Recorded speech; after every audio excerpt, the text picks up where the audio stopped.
Well, we had one awful video about hockey, so why not another? In this episode of Thorpe Sports, I discuss each of the teams in the Western Conference. The Nashville Predators, you once again had a strong regular season, only to flounder like one of those catfish your fans have a tendency of throwing on the ice. Pecorine disappeared like a Finnish David Blaine, while PK, you paid too much for Subban, derped around the ice. However, overall, you still have a playoff caliber team, but I think at this point, you don't have what it takes to make the finals as long as Winnipeg and others stay in current form.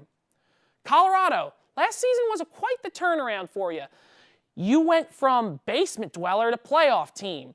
You unfortunately had to play a real team in the Predators and lost in 6 games, but hey, you're a fairly young team with guys like Nathan MacKinnon, and hell, no one expected you to get as far as you did anyway, so good for you. However, you did lose your star goaltender, Calvin Pickard, who was dragged into the meat grinder known as the Flyers' goaltending situation. I will watch with interest because if you do well, that's cool, but if not, I can just laugh at you like I've been doing for the last 3 years now. Good hockey is finally back in Winnipeg. Yes, folks, the franchise that was once the Atlanta Thrashers and destroyed that city's hopes like it was f***ing William Tecumseh Sherman.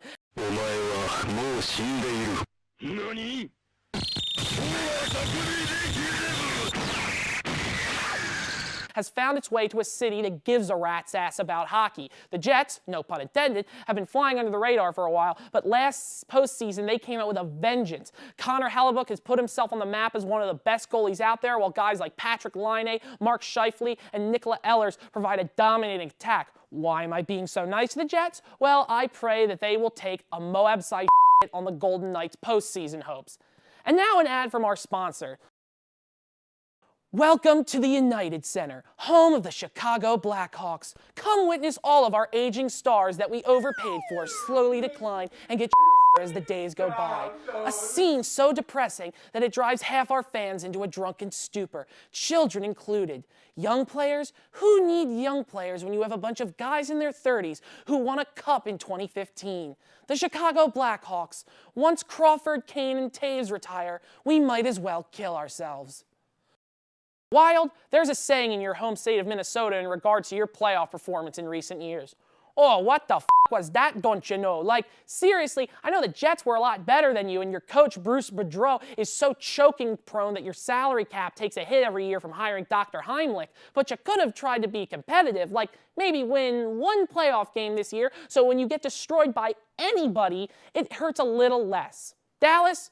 You're just there and nobody really has any strong emotions about you. Because if you don't make the playoff, no one freaks out because they didn't have high expectations in the first place. And if you make the playoffs, no one cares because everybody knows you're losing in the first round. But hell, as long as you make the playoffs this year, you might be able to claim to Dallas that you're better to watch than the Cowboys. Oh, St. Louis, you missed the playoffs by a single win. You were close, however, but close only counts in horseshoes and hand grenades. And let's be real, even if you made the playoffs, you weren't gonna make a cup because you would have lost to any team not called the Ducks or the Avalanche. Guys, you give St. Louis the blues every time you step on the ice, and you need to get your shit together.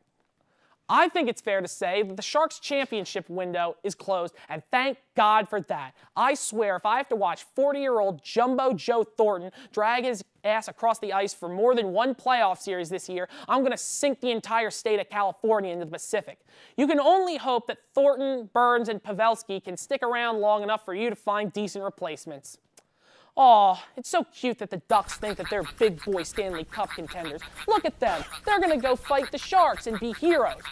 Holy shit, Sharks, stop it. They're just naive fools who still think it's 2012. For the love of God, show them some damn mercy. Get out of here. There, little duckling. I don't think you'll make the playoffs this year, so they can't hurt you ever again. The Calgary Flames, the Canadian team everybody's forgotten.